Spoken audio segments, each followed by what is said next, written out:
rosto em cada vitrine, em algum sentimento que não se define. O orgulho de uma mulher é a prova de um crime sem perdão.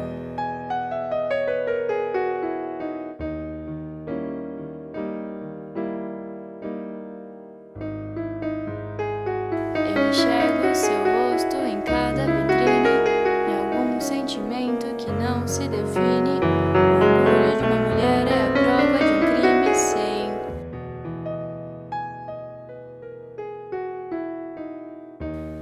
Tá. Hoje a janta é sem gosto e sem hora marcada. As plantas morreram por falta de água. Suas roupas se foram, ficaram-se as mágoas e só. Você tem fogo? Eu vim da Ucrânia. Vim de navio e foram dias de viagem. Eu vim mesmo pra fugir da guerra, violência, mudar de vida. Eu achei que ia ter uma vida boa aqui. Casei ainda menina assim. Tive 6 filhos, 2 morreram ainda pequenos. O meu marido me traía muito e bebia demais. Olhando pra cá, Você tem fogo? Sento aqui? Não. Você tem? Não pode fumar aqui? você pode se sentar. Fica à vontade. Eu tô só cozinhando. Eu tinha 14 anos quando meu pai decidiu que já era hora de eu ir embora. A minha família era muito simples. Eles iam, mas as irmãs minhas já tinham ido. O nome dele era João Carlos. O nome dele era João Carlos. Ele era um homem negro, dos olhos verdes. Ele era militar e ele era militar e bem mais velho do que eu. Não, a gente não fez nada. O meu pai é quem mandava. A minha mãe chorou muito e eu chorei também. Você tem fogo? Não? E você tem? Não pode fumar aqui? Já é pra começar? Desculpa, é que eu tava aqui pensando. Quando eu cheguei aqui foi tudo muito difícil. Eu demorei anos pra conseguir colocar comida de verdade na mesa dos meus filhos. Quando eu morava lá na Itália, a gente tinha muita fartura. E se eu pudesse resumir em uma palavra a minha vida lá, com certeza seria fartura. Lá era tudo muito alegre, muito festivo. Bem diferente do que eu passei aqui. Mas eu vou contar uma coisa.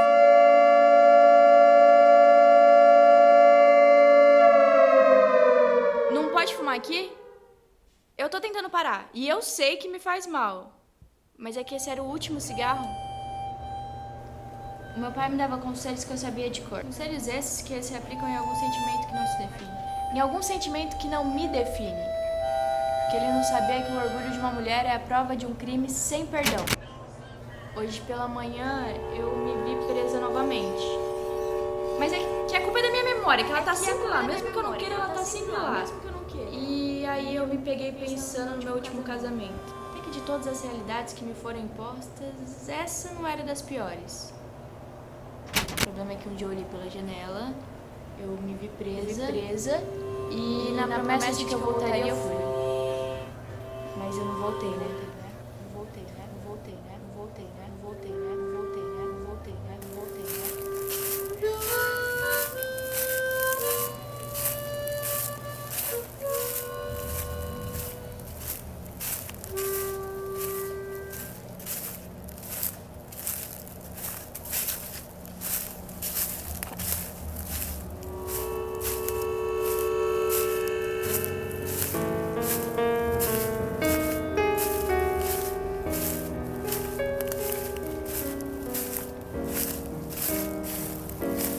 A primeira traição foi no dia do nosso casamento.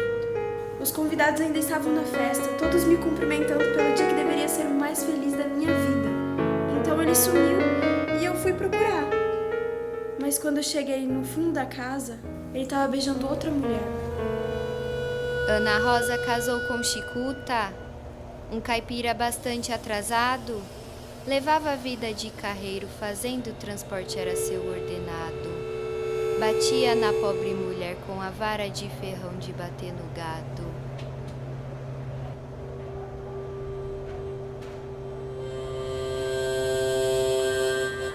Quando o menino foi me pedir em casamento, ele tinha 26 e eu 16.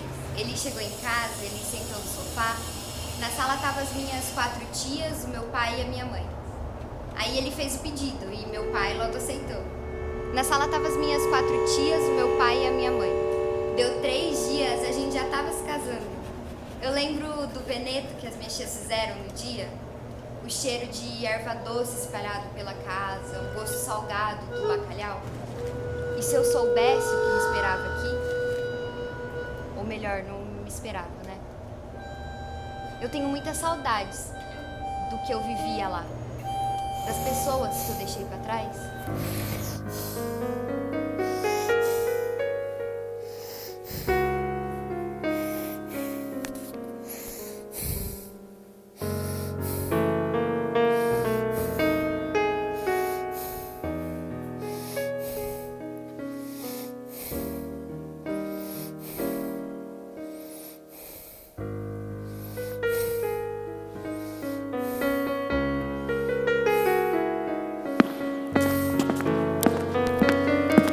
Hoje é janta sem gosto e sem hora marcada.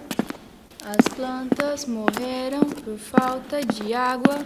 Suas roupas se foram, ficaram-se as mágoas e só. Mas quando eu vim de navio da Ucrânia, eu trouxe algumas joias comigo. Eu deixei guardadas por um tempo. Eu sabia que elas valiam alguma coisa. Depois, eu resolvi dar para a igreja que eu ia. E eles enfeitaram o manto de Maria com elas e colocaram numa caixa de vidro do lado do altar. Depois de um tempo, a santa foi roubada, recuperada, e eu nunca soube se as pedras eram as originais, as minhas pedras. Mas eu não me arrependo da minha fé e devoção. Eu estava pedindo por paz, queria manter as esperanças, e Maria me ajudou. Você sabe que não pode fumar aqui, não sabe? Mas eu nem tava fumando. Pode perguntar pro mocinho ali se eu tava.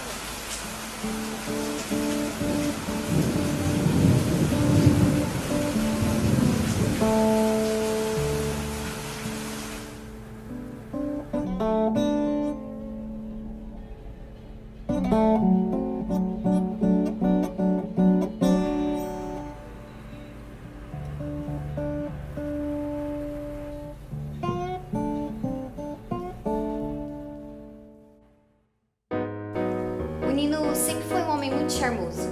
Eu era apaixonada por ele. Aqueles olhos verdes azulados, como o mar, sabe? Um mar intenso, agressivo e violento. Intenso, agressivo, violento, intenso, agressivo, violento, intenso, agressivo, violento, intenso, agressivo, violento. Desculpa, eu tava falando do quê?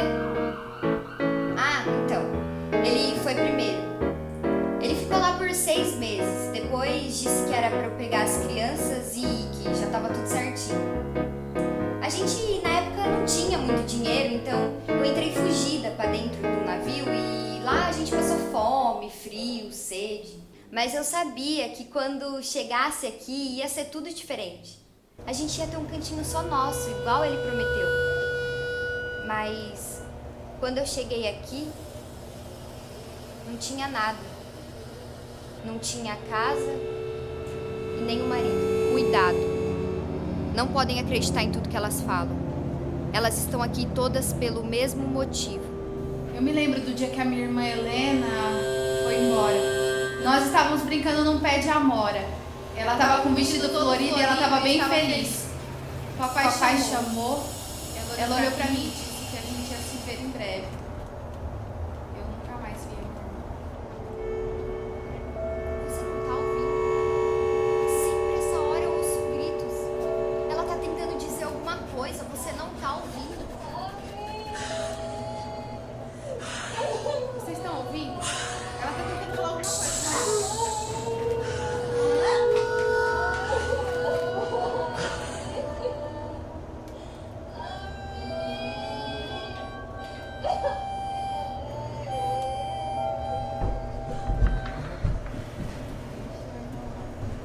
Desculpe interromper, mas tá na hora do medicamento.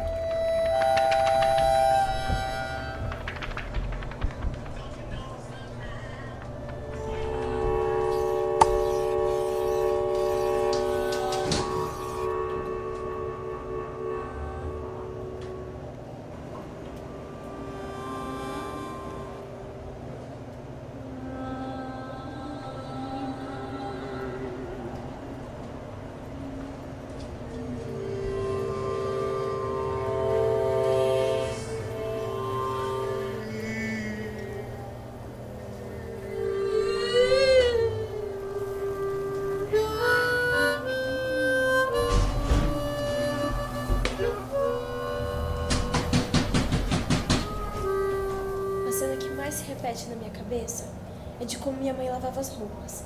Ela esfregava numa pedra e deixava tudo branquinho. As bolhas juntas pareciam nuvens e o cheiro era de baunilha. Quando ela terminava de esfregar, ela chacoalhava com força e colocava para coarar. Quando o sol começava a se pôr, já era hora de recolher as roupas. E essa roupa aqui não tem o cheiro da minha mãe.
Quando eu tinha 10 anos, meu pai disse que era pra eu ficar com a minha mãe.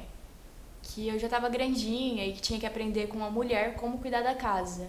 Que mesmo se eu tivesse algum outro emprego, o trabalho do lar ainda assim seria o principal. Ela era uma boa disciplinadora. Passou a me ensinar tudo que um dia foi ensinado a ela. Tudo que ela foi obrigada a aprender. Eu vou te contar um segredo. O corpo e a mente da mulher sempre foram objetos de preocupação. E quando uma mulher está muito à frente do seu tempo, ela é considerada uma temeridade. Quando uma mulher desobedece, sabe? Em seu laudo, elaborado por médicos do manicômio, diz que sua conduta no manicômio é isolada, tendo crises de choro seguida por risos e delírios auditivos, onde grita pedindo socorro. Ainda segundo os médicos, ela apresentava indiferença pela sua situação, está satisfeita aqui no manicômio e não pretende sair. Foi absolvida de seu crime pelo seu diagnóstico de personalidade esquizofrênica, de modo que os médicos entenderam que seu crime não havia modificação nem premeditação, e que, segundo podia ser lido na peça de seu processo, ela diz que não sabia porque havia dado soda cáustica ao seu marido. Você se lembra de ter dito isso? Não, eu não me lembro de mais nada. Não, eu não me lembro do que aconteceu. E nem como aconteceu. Mas eu acho que ele morreu. Ele morreu logo. Acho que não sofreu muito. Era o destino dele. Dos meus filhos, não. Você sabe pra onde levaram os meus filhos? Aí não demorou muito pra virem atrás de mim. E me trouxeram pra cá. Todo dia chegam mulheres, sabia? Hoje mesmo chegou uma. E eu espero que seja quem for escape deste lugar. Eu só quero que o mundo melhore, sabe? E que essa situação toda mude. Nascida em 1985, a paciente relata não se lembrar muito bem da sua infância, mas declara que foi na escola que conheceu a sua primeira namorada. O nome dela era Sara. Em 2002, diz ter se apaixonado por uma garota chamada Cristina, contando a seus pais que naquele mesmo ano buscaram um tratamento de despatologização e terapias de conversão. Acho que não vou viver por muito tempo e eu queria contar minha vida pra alguém. Essa é a única autobiografia que eu vou escrever e eu tô escrevendo em papel higiênico. Parece estranho que minha vida termine nesse lugar horrível, mas por 3 anos houve rosas e eu não tive que prestar contas a ninguém. Eu vou morrer aqui. Cada pedacinho de mim vai morrer. Exceto um, o da integridade. Ela é pequena, é frágil, mas é a única coisa no mundo que vale a pena ter. Você tá me ouvindo? Mulher, jovem, solteira, praticante de atividades artísticas atribuídas por inquietudes, crises de agitação e comportamento selvagem, como a de escritas obscenas e participação em produções não pacíficas. Foi diagnosticada como sendo incapaz de viver em sociedade tranquilamente. Inicialmente apresentava em seus diagnósticos os sintomas de arritmia cardíaca, perca de memória, fadiga e dupla persona, sendo constato como loucura periódica de fundo histérico, com intervalos lúcidos de cura variável, bruscos e transitórios. É observável hoje na paciente a constante tristeza e o cansaço. Podem me chamar do que quiser. Me chamavam até de puta. Eu tava sozinha, eu tinha que criar os meus filhos. Eu não me arrependo de nada. A única coisa que eu me arrependo é de ter vindo parar aqui. Isso daqui é um inferno. Você entende o que eu tô dizendo? Você tá me ouvindo? Analfabeta e viúva, ela morava na casa dos patrões e estando grávida de um homem com quem se relacionou, mas que a teria abandonado. Os patrões avisaram-na que não admitiam semelhante coisa na sua casa, de modo que ela negou a gravidez, alegando que apenas estava inchada. No momento do nascimento, deu à luz em seu quarto e, para que não chorasse, a paciente tapou a boca do bebê logo que ele nasceu, com pavor que seu choro pudesse alarmar os patrões. O recém-nascido não chorou. Quando ela julgou que o perigo do barulho já havia passado, tirando a mão da boca da criança, percebeu que o seu filho estava morto, atestando o estado de loucura, sendo então encaminhada para o manicômio. Desculpa interromper, mas eu tô falando. Todos os dias chegam mulheres aqui. Sofrendo das faculdades mentais. Com 45 anos de idade, solteira e de cor parda, ela, que residia na rua São Rafael e tinha como profissão mulher da vida, conforme anotado em sua papeleta. Foi considerada com desconstituição fraca e diagnosticada como hipomaníaca e histérica. Teve violenta crise de agitação, acompanhada de delírios eróticos, manifestando atitudes obscenas e usando de linguagem incompatível para uma mulher de boa educação. As mulheres não eram criadas para servir e obedecer. Não se tinha escolha e elas não possuíam voz. Não era errado se elas não quisessem, mas o homem sim. Homem viril, que exala masculinidade, dotados de autoritarismo que foram construídos ao longo da história. Mulheres treinadas, caladas, abusadas, maltratadas e chamadas de loucas. Você tá me ouvindo?